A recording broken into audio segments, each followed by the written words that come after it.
You're listening to the Bloodshed Baddies.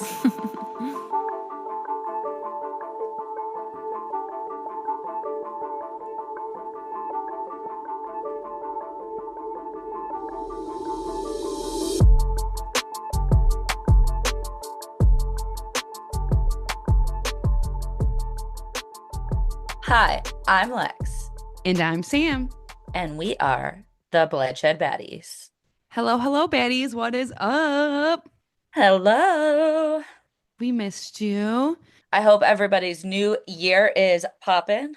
Popping off. And speaking of the new year, a lot of times I feel like people's New Year's resolutions or just like starting January, I want to get back in the swing of things and start getting healthy again because, the holidays are a crapshoot when it comes to eating and hanging out with family and partying and things like that. So I want to give a shout out to our workout gal, Lex. Yes.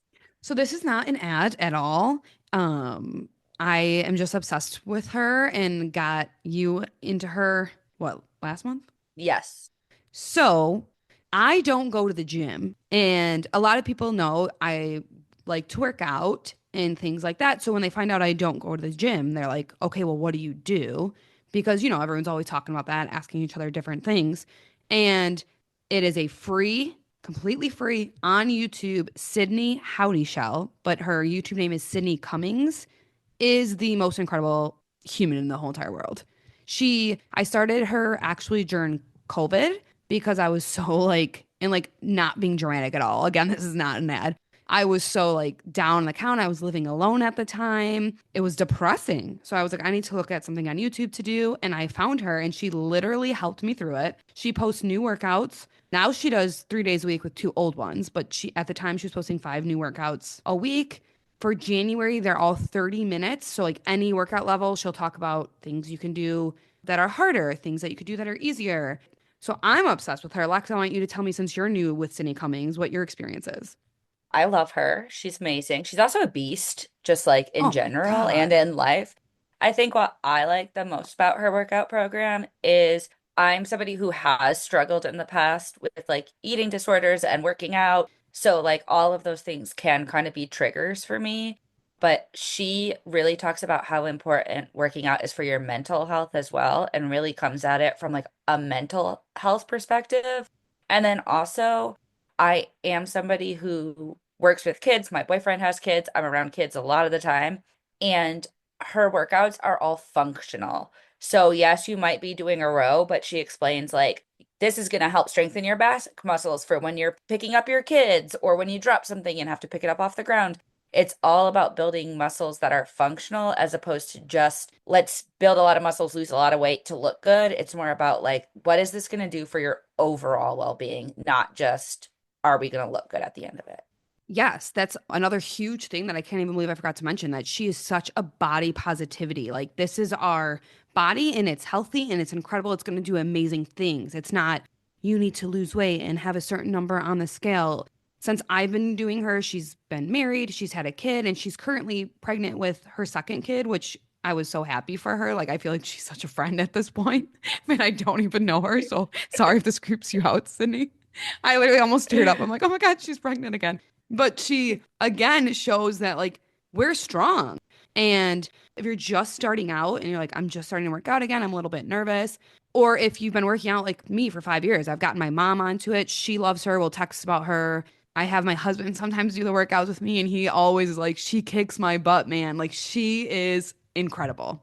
Yeah, I also really like she very rarely says the amount of weight she's using. She'll say like use whatever weight is good for you. Sometimes she'll be like I'm using this, but it's very rare and I think it makes me not feel like oh I have to do as much as she does because I don't know what she's doing. So I can just kind of do what I can do instead. Yes, I love it.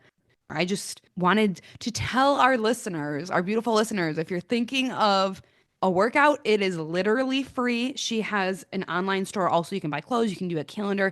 She also has a Sydney squad. If you're like, I need a little bit more help. I don't think that's free, but I know she does like Zoom meetings and she talks about nutrition and things like that. But again, if you follow her Instagram or her Facebook, and you should all go do it, her YouTube name is Sydney Cummings, She's amazing. and I love her. Okie dokie. Well, now that we talked about that baddie, would you like to get into our case this week? Yes, I'm very intrigued about this because, correct me if I'm wrong, this is another listener. It is. That's actually the first line of my little type up. This case was actually suggested by one of our listeners, Sabrina. What's up, Sabrina? Woo woo, we love you always. So excited. So, this is a baddie first. This is a little different than what we've done so far, just in that this is a current ongoing case. Ooh. Today, we are going to talk about the assassination of Brian Thompson and the alleged shooter Luigi Mangione. Eek, eek, eek. I know after we talked about it, I made sure not to like super deep into it because I wanted to be in the moment. So I'm excited. Yeah, I haven't really done a deep dive into this case. Well, like as deep as you can go with how new it is. So I learned a lot of stuff. So I'm very excited to present it. Yay. On December 4th, 2024, at 6:44 a.m., Brian Thompson was in Midtown Manhattan for the United Healthcare's annual investors conference. Brian is the CEO of United Healthcare.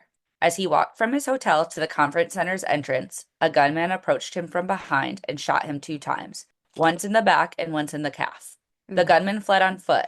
Brian was rushed to Mount Sinai West, where he was pronounced dead at 7:12 a.m. You said he was shot where again? in his back and in the calf. Oh, okay.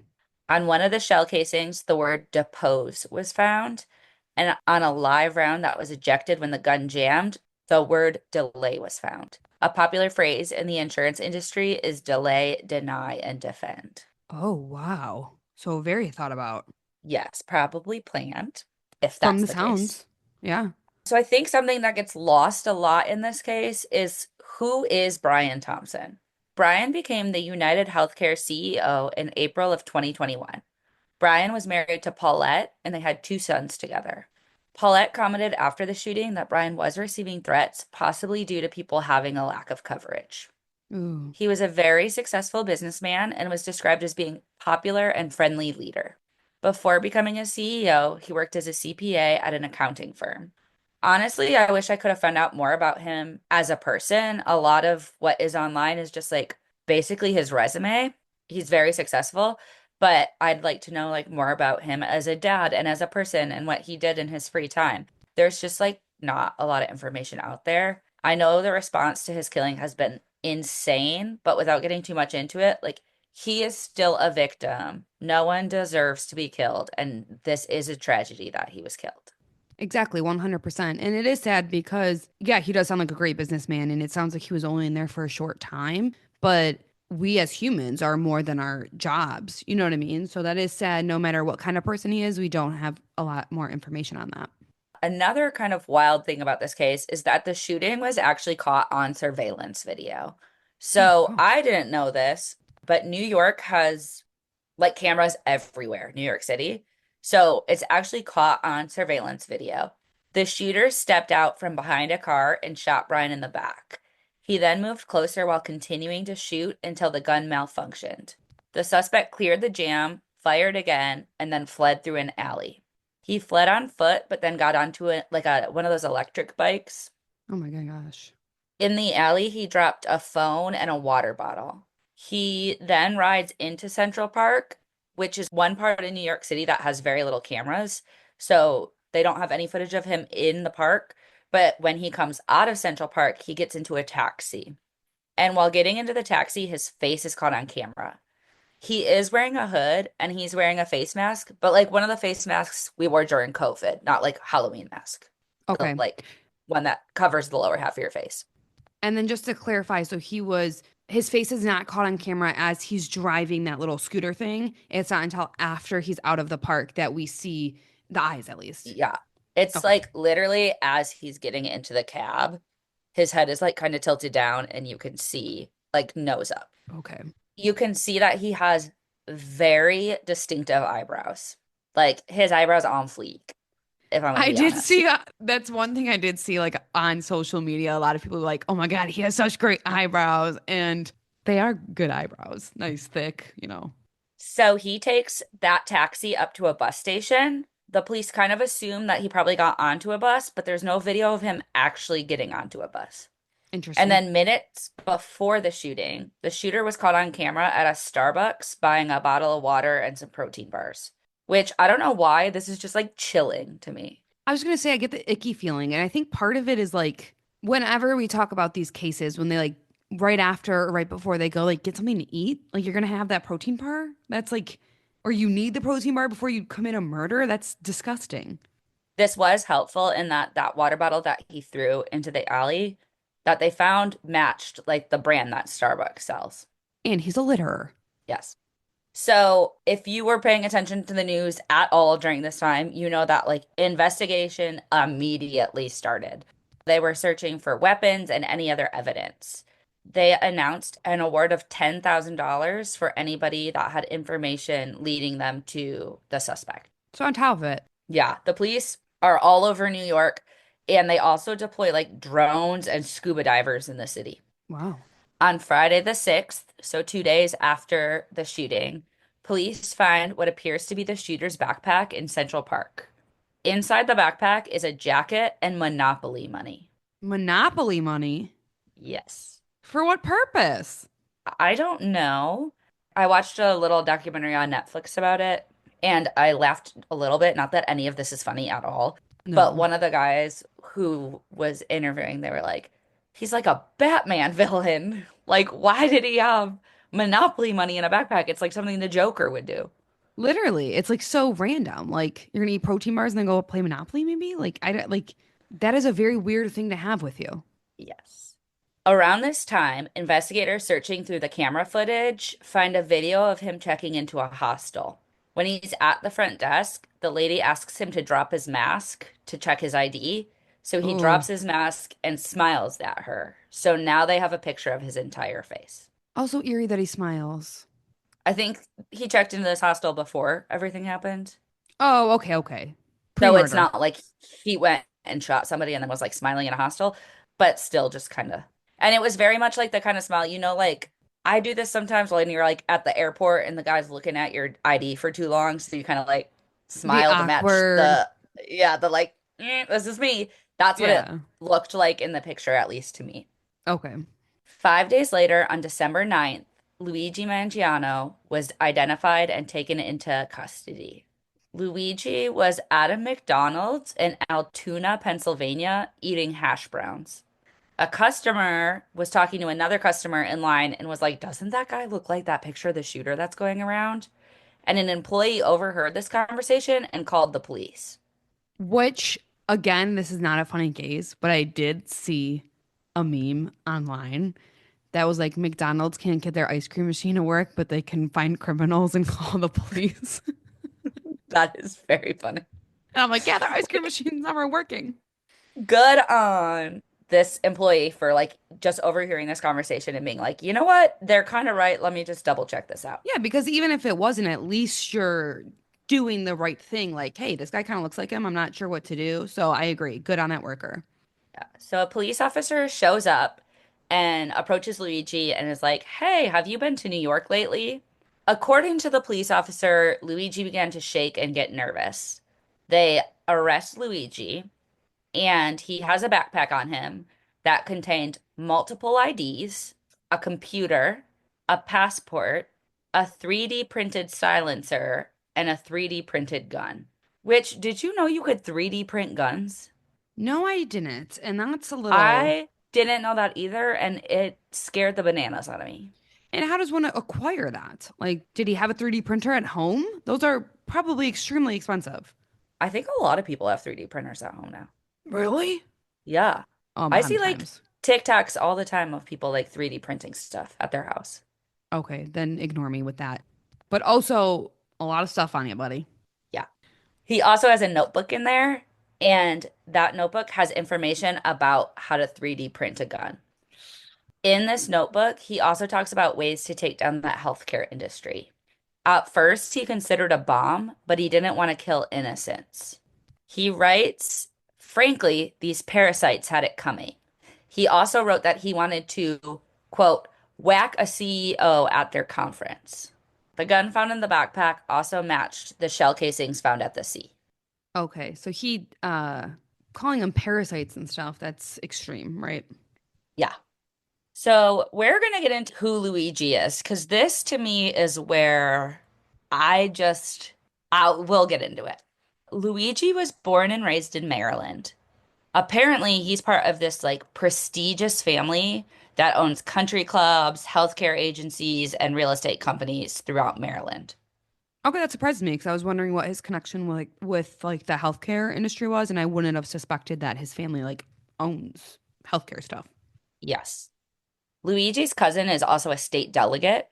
Luigi was valedictorian of his high school class at a private all-boys school, Gilman High School. He was in the robotics club. He went on to the University of Pennsylvania, where he graduated with a Master's of Science in Engineering in 2020. Wow. After graduating, he went to California and worked in tech. In 2022, he lived in the Surf Break co-living community in Hawaii, but he left in 2022 due to a lifelong back injury that was getting worse. He did post on Reddit that he ended up getting back surgery that helped relieve his back pain.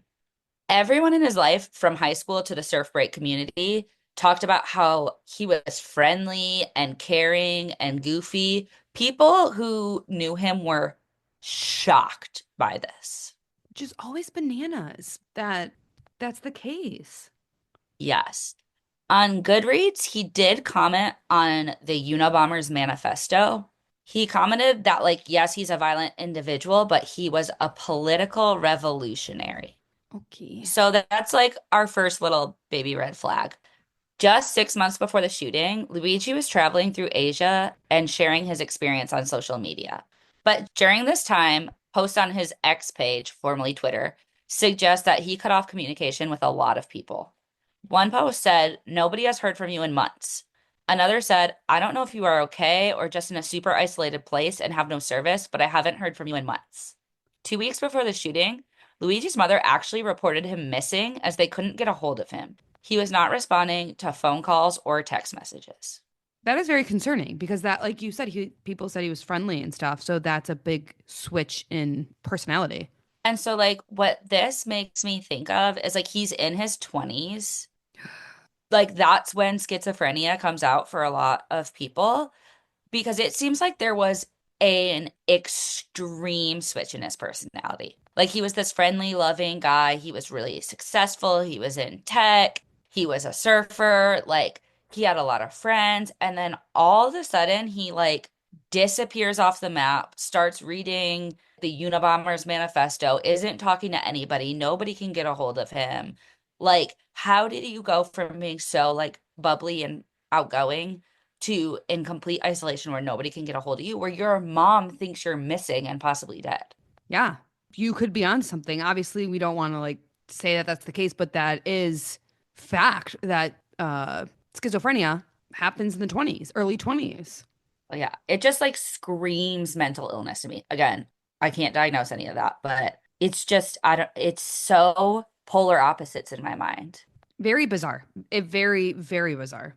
Not something that you hear of often, like a big switch. Usually there's, like you said, big red flags. That was like a very little red flag. Yes. On December 10th, Luigi Mangione arrives to court. He walked into court. There's like a video of it, and I don't know if I'm just not understanding it or if it is incoherent, but he walks into court yelling about how something is an insult to the intelligence of the American people. Okay. So something is to him. Yes. On December 17th, he gets charged with murder in the first degree, 2 counts of murder in the second, with 1 count accusing him of terrorism. And then he's charged with several lesser felonies as well. I think there's a total of between 12 and 15 counts. Question. And this is because I'm not smart on this topic. Terrorism because it's a healthcare worker? Yeah, so apparently you can get charged with terrorism if you're, from what I've read, and I'm gonna be honest, I didn't dive super deep into this, but based on like your killing, saying something about society.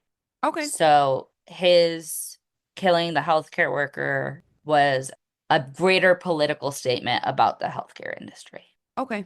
On December 19th, Luigi waives extradition to New York. Federal prosecutors also file 4 more charges against him that could make him eligible for the death penalty. Oh, wow. this is where it gets kind of confusing because he's charged with state counts and federal counts now. So he has a preliminary hearing for the federal charges on January 18th. On December 23rd, he appeared to be arraigned on his 11 state criminal counts, and he pled not guilty. So his court date is set for February 21st For the federal or the for state the one? state. Okay. Yeah. The federal one is January 18th. The state one is February 21st. Okay. And you might not know this either because I know we're not like super smart with the court system. Could he potentially be like not guilty in the federal ones and then guilty with the state ones? I have literally no idea. I did not look into this. I know. I would imagine that would be a possibility if they're separate Yeah. cases, but I like also wonder, okay, would the January 18th one sway the February 12th one? I don't know. I guess like you said, it's kind of confusing. Yeah. And I think like I'll dive more into that when we do like we'll probably do an update episode on this For as sure. things progress. But I did want to talk about like how wild this case is because of the response to it. So if you've been anywhere on social media recently, you've known that social media has blown up over this case. People have turned Luigi into a hero. There are TikToks and others posts that make Luigi into a vigilante killer. There is very little sympathy for Brian Thompson in these kinds of posts. Still alive. Luigi is portrayed as a crusader for universal healthcare and a martyr. People have given him nicknames like Robin Hood, the Readjuster, the Denier, and the People's Debt Collector. That's problematic in a lot of ways because allegedly, if because he hasn't been tried yet, right? So allegedly, if Luigi is the one who did it, that is not how you go about finding justice, especially in America. Like that should not be glorified in any way, shape, or form, killing another human. It shouldn't. People are also going wild because of how attractive Luigi is. I'm not gonna lie, he's hot. Like he is. That's what I can say about it. But people are starting to like glorify this. People are making TikToks with the Britney Spears Criminal song in the background, specifically the line that's like, "But mama, I'm in love with a criminal." In New York, there was even a CEO shooter look-alike contest. What? That is inappropriate in a million trillion ways. The news actually did an interview outside the prison that he is being held in, and you can hear the inmates screaming "Free Luigi" from inside and outside. People What? are making merch and buying merch, including t-shirts that said "Free Luigi, Mama, I'm in love with a criminal, and I can fix him." So websites like Etsy and eBay have started pulling his merch. A DJ at an event even put up a picture of Luigi on the big screen behind him during his set. Or why is what I want to say. And also, take Taylor Swift's advice. You cannot fix him. You really can't. Sorry, baddies. We can't fix the boys or the girls that are toxic. So basically, that's what we know so far about this case. This is going to be a shorter one because it is ongoing and we're like really not even into the trial stuff yet. But like I said, I hope like once we get through the trials to do like an update on this one. But thank you, Sabrina, for suggesting our first ever ongoing case. Yeah, I think that it'll be good because you'll hear the facts and our opinions somewhat in real time, right? Because we know what we know now. And then you did great with this one. You could do the update for our listeners so we're all educated on because I know me and it's not the best quality, but the news stresses me out. So honestly, I kind of don't watch it. So I learned a lot from this. Yeah, it was short, but I learned a lot of information about it and understand it a lot more. So you did really good with that. Thanks. And I think, despite people's feelings about the healthcare system and feelings about other things, like Brian Thompson was still a man who got killed walking down the street of New York because someone was unhappy with the healthcare system. I think the wildest part is Luigi was not even insured by United Healthcare ever. Yeah, that's even more bizarre. And that right there, like you said, how he was not happy with the healthcare system. So he unfortunately shot the CEO. That'd be like saying, oh, I'm not happy with how my doctor treated me. So I'm going to go there. It's just a bad example. Like it's just not Yes. what humans should do or treat each other, even if he was a bad person. I'm not saying he is. We do not know any background about him. But even if the CEO was, he doesn't deserve to be shot. Let the legal Yes. system work its way. And I think this case is so interesting because it does reflect so much on how social media has shaped us as a culture and how wildly insensitive we can get to subjects like this because of social media. 1000%. Because I'm sure a lot of people who are posting all like, oh, I can fix something, don't even know the whole story. They just say, like, oh, he's cute and he's a criminal and everyone's doing it and they're getting likes and they're getting a bunch of views. So I'm going to do that too. And then it just spreads and spreads and spreads. And that's not okay. Jeez. Well, thank you guys so much for listening. Please give us a follow on Instagram at Bloodshed Baddies and also on whatever platform you're listening to this right now. And if you have any case suggestions or stories or any ideas for us, you can Insta DM us or send us an email at bloodshedbaddies@gmail.com. We would love if you also could give us a nice review because that's really helpful, or comment if you're listening from Spotify. Don't ever forget the intro music is made by our cousin Vinny, and his music name is Cousin Vinny. He makes music, he does really great. Go give him a listen. Keep talking, people, keep telling people, keep posting on your socials, and tune in next week for our next episode. Woo! Bye, Baddies. Love you.